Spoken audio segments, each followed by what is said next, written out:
যেমন করেই হোক এদের কবল থেকে বেরিয়ে রাক্ষস রাজ্যে পৌঁছতেই হবে আমাদের।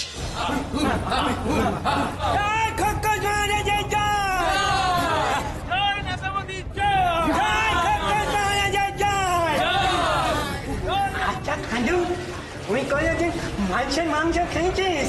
না রে, এই পেতম খাবো। তুই? আমি একবার খেয়েছিলাম বুঝলি, ওই খোকস রাজকুমারীর অন্নপ্রাশনের ভোজে। আহা, কি স্বাদ! এখনো বুকে লেগে আছে।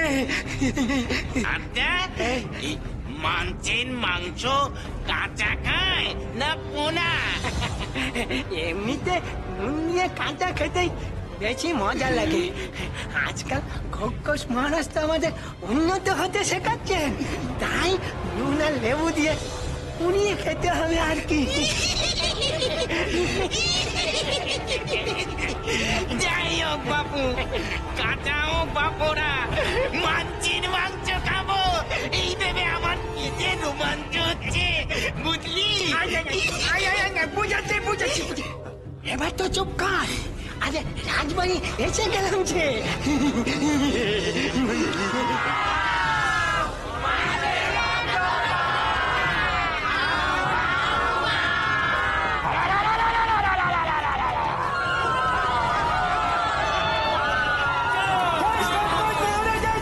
মাথা ঠান্ডা রাখো সেনাপতি মশাই, ওরা দেখতে পেলে রেগে যেতে পারে। তাছাড়া খোকসের শক্তির সঙ্গে আমরা কোনোভাবে পেরে উঠবো না, তাই উত্তেজিত হয়ে কোনো লাভ নেই। তুমি ঠিকই বলছো পারোলা, আমি সত্যি বোকামি করছিলাম। মুক্তি পেতে আমাদের অন্য উপায় ভাবতে হবে।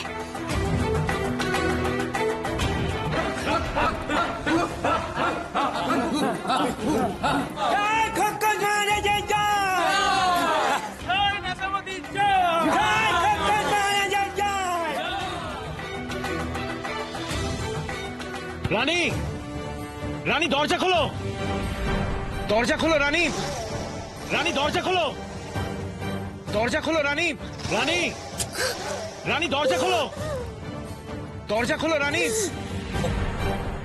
দরজা খোলো রানী, জরুরি কথা আছে। উত্তর দিচ্ছ না কেন রানী? দরজা খোলো।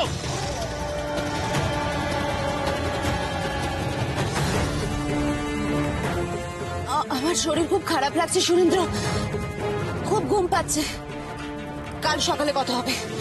সে কি, সে আবার কিরকম কথা? আমি আমি আমি আমি রাজবৈদ্যকে ডাকবো নাকি? রানী,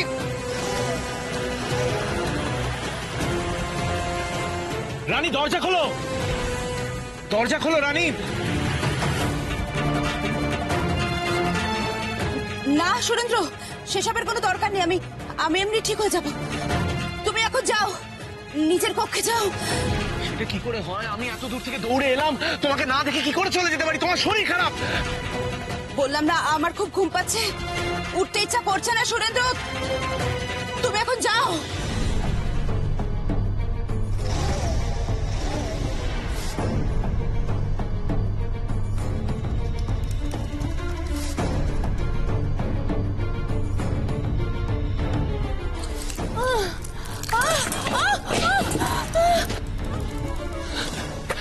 রানী, কি হলো? কিসের শব্দ এটা?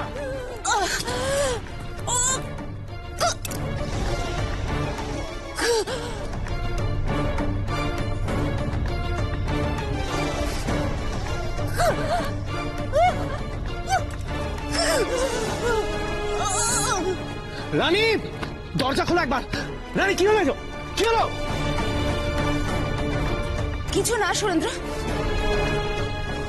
তুমি এত উতলা হও না, তুমি তুমি যাও।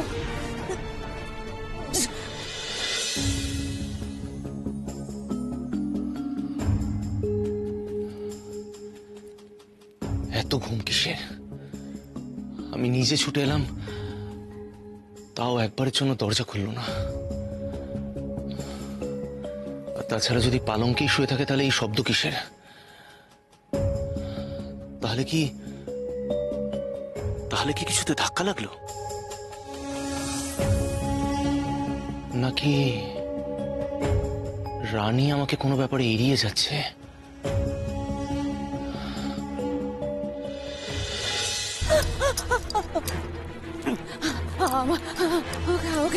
আমাকে যন্ত্রপাতার কাছে যেতে হবে এক্ষুনি এক্ষুনি এক্ষুনি এক্ষুনি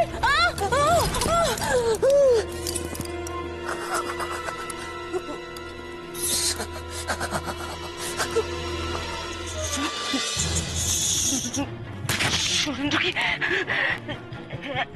এখনো বাইরে দাঁড়িয়ে আছে? ওর সামনে দিয়ে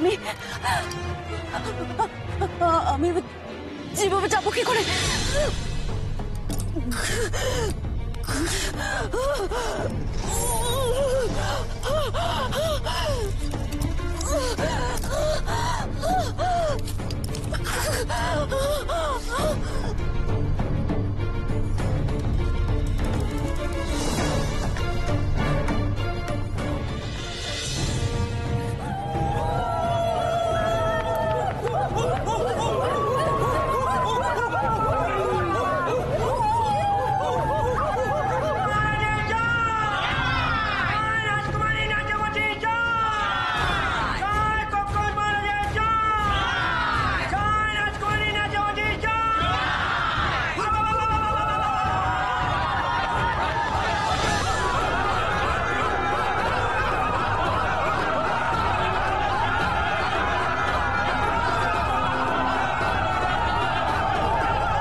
হলো খোখোসের রাজকুমারী নাশাবতী আজ এরই জন্মদিন।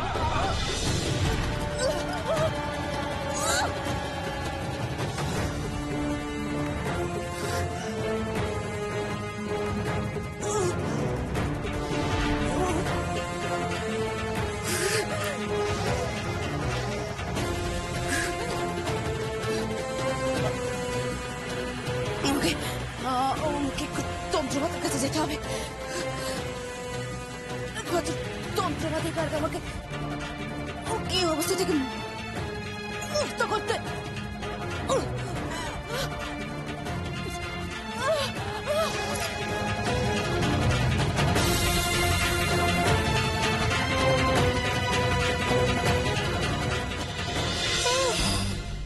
চোখটা একেবারে লেগে গিয়েছিল।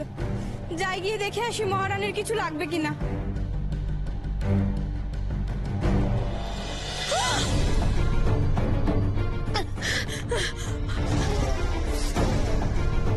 ও মা গো!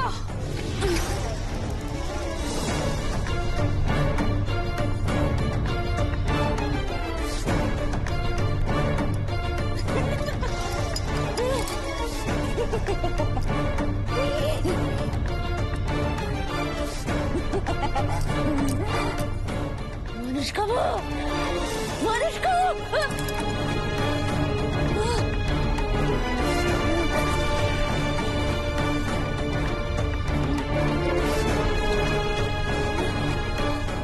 আমি কি করছি?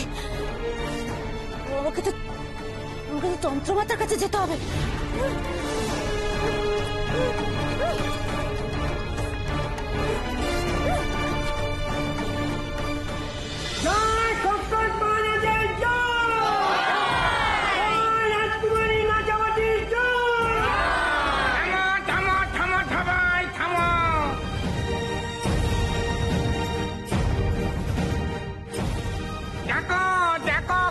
নাথামতি, তোমার জন্য কত উপহার এনেছি দেখো। সারা জগৎ ঘুরে এই দেখো ছেঁড়া ছেঁড়া বাছাই করে এনেছি। এই দেখো পছন্দ হয় না, ভালো না। ও ভালো না, ঠিক আছে ঠিক আছে, আরো আছে। এই দেখো আরো এনেছি। দেখো বলো ভালো কি না বলো। না না না, এটা বিচ্ছিরি। আমার এসব কিচ্ছু চাই না, কিচ্ছু চাই না। ঠিক আছে ঠিক আছে ঠিক আছে ঠিক আছে, তোমার জন্য আরো একটা উপহার এনেছি। দেখবে এইটা তোমার পছন্দ হবে। হ্যাঁ, ওই দেখো, ওই যে জ্যান্ত মানুষ। হ্যাঁ, অনেকদিন মানুষের মাংস খাওনি, সেই অন্নপ্রাশনের পর তোমাকে তো মানুষের মাংস আমি দিতেই পারিনি। কি করব, মানুষের যে আকাল।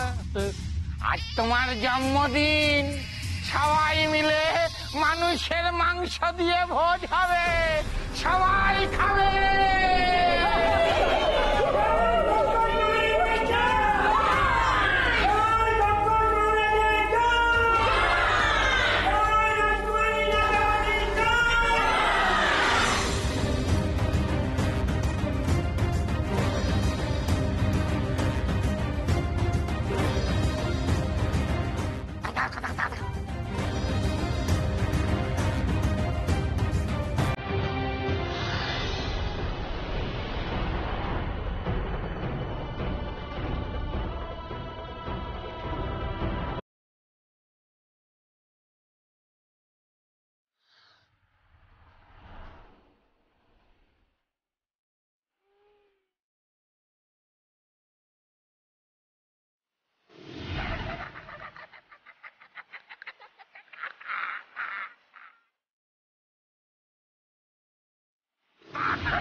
আমি জানতাম আমার মেয়ের এই উপহার পছন্দ হবে। না, হয়নি, আমার উপহার পছন্দ হয়নি, হয়নি, হয়নি।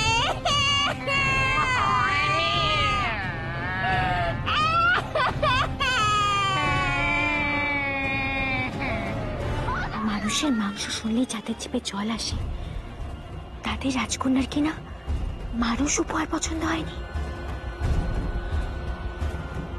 আশ্চর্য, এর কারণ কি?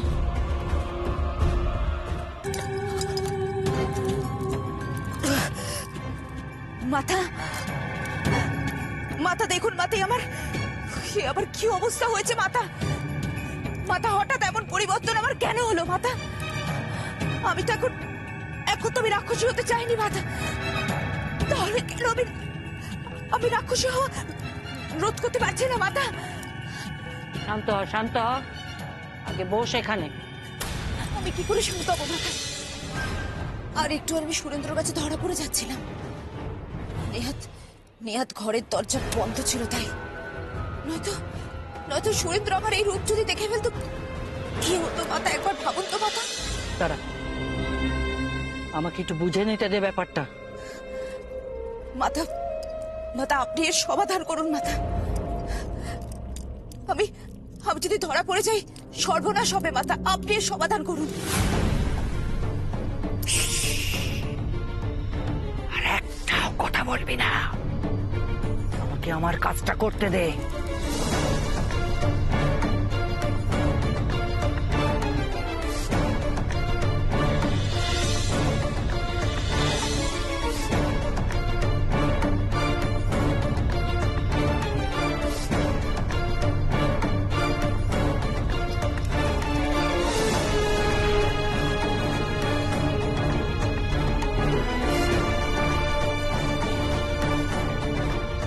হুকুম রাকা, হাজির হও।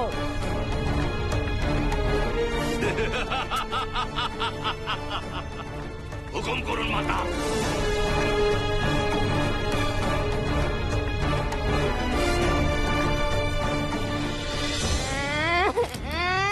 তুমি আমাকে একদম ভালোবাসো না বাবা। জন্মদিনে এইসব পচা উপহার এনেছো আমার জন্য। আমি যা চাই সেগুলো কিচ্ছু আনোনি।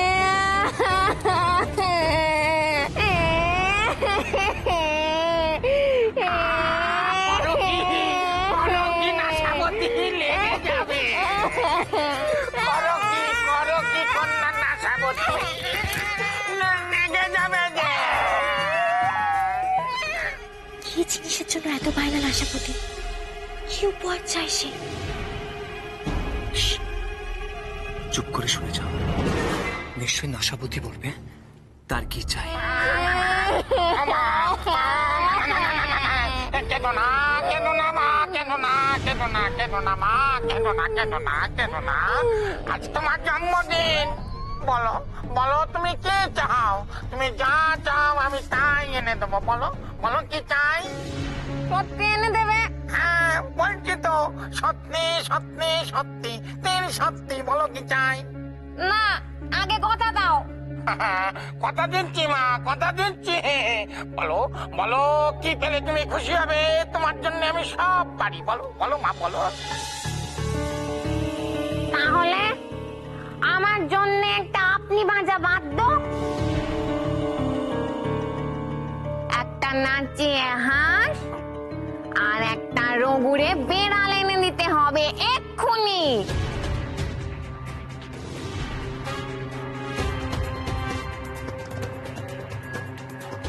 এসব কি বলছেন আশাবতী? এমন জিনিসের নামই শুনিনি আমি কখনো। ওমা ওমা ওমা, শোনো মা, এমন জিনিস আমি কোথা থেকে পাবো মা? হ্যাঁ, 14 পুরুষ ধরে ওই আপনি বাজা বাদ্য নাচিয়ে হাঁস আর রঘুরে বেড়াল খুঁজে চলেছি মা, কিন্তু এখনো পর্যন্ত তার চোখের দেখা দেখতে পেলাম না। ওমা ওমা, তুমি তো জানো মা, কত খোকস কুমার প্রাণ দিয়েছে ওইগুলো খুঁজতে গিয়ে। হ্যাঁ জানতাম, আমি জানতাম তুমি পারবে না, শুধু শুধু আমাকে কথা দিলে। ওমা ওমা ওমা, শোনো আমার কথা শোনো। আচ্ছা ঠিক আছে ঠিক আছে, তুমি অন্য কিছু চাও, তুমি যা চাইবে আমি যেখান থেকে পারি নিয়ে আসবো। চাও মা, বলো কি চাও তুমি? না না, ওগুলোই চাই।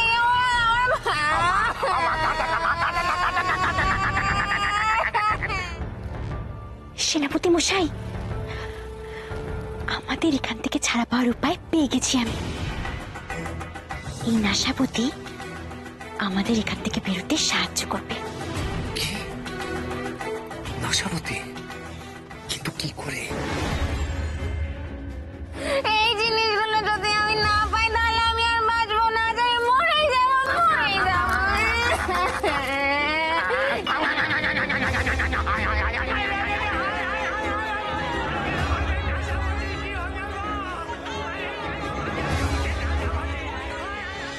এসবের কারণ কি হুকুম রাখা?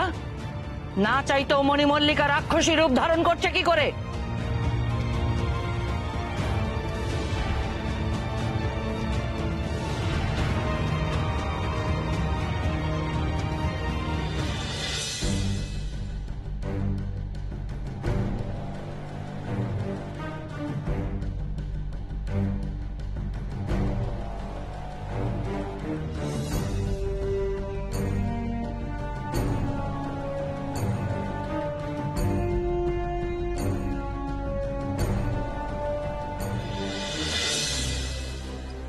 মাথা মাথা কি হয়েছে মাথা?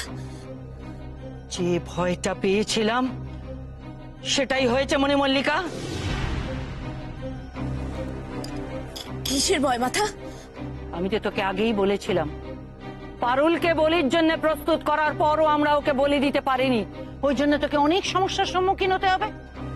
ধরে নে এটা তারই একটা সমস্যা। তার মানে আমার ইচ্ছের বিরুদ্ধে আমাকে আমাকে এইভাবে রাক্ষসী রূপে ফিরে যেতে হবে? হ্যাঁ, প্রতিদিন রাত্রি 1 প্রহর থেকে 2 প্রহর তুই এই রাক্ষসী রূপে থাকবি। রাক্ষসদের সমস্ত গুণ তোর আচরণে ফুটে উঠবে। হাজার চেষ্টা করলেও তুই মানুষের রূপ ধারণ করতে পারবি না মণিমল্লিকা। এমন চলতে থাকলে তো যে কোনো দিন সুরেন্দ্রের কাছে ধরা পড়ে যাব মাথা। কিছু করার নেই মল্লিকা, যতদিন না বলি দিয়ে তুই সম্পূর্ণ রাক্ষসী হয়ে উঠছিস এর থেকে তোর পরিত্রাণ নেই। এই সময়টায় সবার চোখের আড়ালে লুকিয়ে থাকতে হবে তোকে, এটাই তোর একমাত্র উপায়।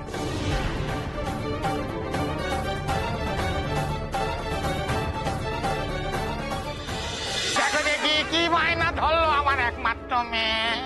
কোথায় পাবো, কোথায় পাবো?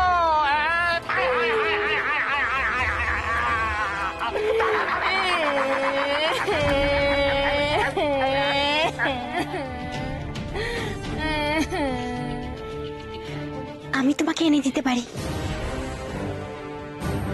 আপনি বাজা বাদ্য, নাচিয়ে হাঁস আর রঘুরে বেড়াল।